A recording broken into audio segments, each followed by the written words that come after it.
কাজ করে আমাকে দেখার জন্য না কত ফ্যান রাস্তায় লাইন দিয়ে পড়ে থাকে।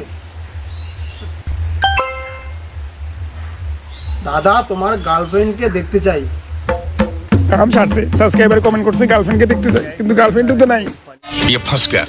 কিন্তু না নয় নয় ইউটিউবার পাবলিক যা চায় তাই দিতে হবে। এই কিসে আমি নয় ইউটিউবার, আমি বড় ইউটিউবার, উত্তরবঙ্গের 1 নম্বর ইউটিউবার। আমার চ্যানেলের নাম ঢং মিডিয়া। গার্লফ্রেন্ডের ব্লগ দেবো কেমন করে? আরে দিদি আপনি এখানে?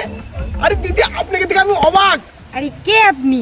দিদি আপনি আমাকে চিনবেন না, আমি আপনার অনেক বড় ফ্যান। প্রত্যেকদিন ইনস্টাগ্রামে আপনাকে ফলো করি। মায়েরই বিদ্যা। কিন্তু আমার ইনস্টাগ্রামে তো 200 ফলোয়ার। ওই 200 জনের মধ্যে আমি একজন ফ্যান। আমি শাহরুখ খান, সালমান খান কাউকে দেখি না, আমি শুধু আপনাকে দেখি। ম্যাম একটা ফটো ওঠা দেবে প্লিজ, একটা সেলফি প্লিজ। হ্যাঁ শিওর ম্যাম। তো হ্যালো বন্ধুরা, এই যে দেখুন আমার গার্লফ্রেন্ড, তোমরা দেখতে চেয়েছিলে না? তো আমার গার্লফ্রেন্ড আসো একটু। আমার গার্লফ্রেন্ড কেমন বলো কেমন?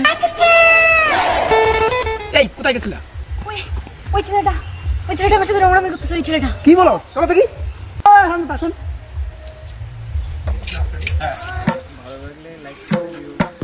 দাদা আমার ভুল হয়েছে দাদা, আমি নয়া নয়া ইউটিউব চ্যানেল খুলছি।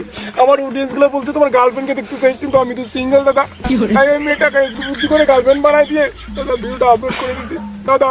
আরে দাদা ভুল হয়েছে দাদা। Thanks for watching.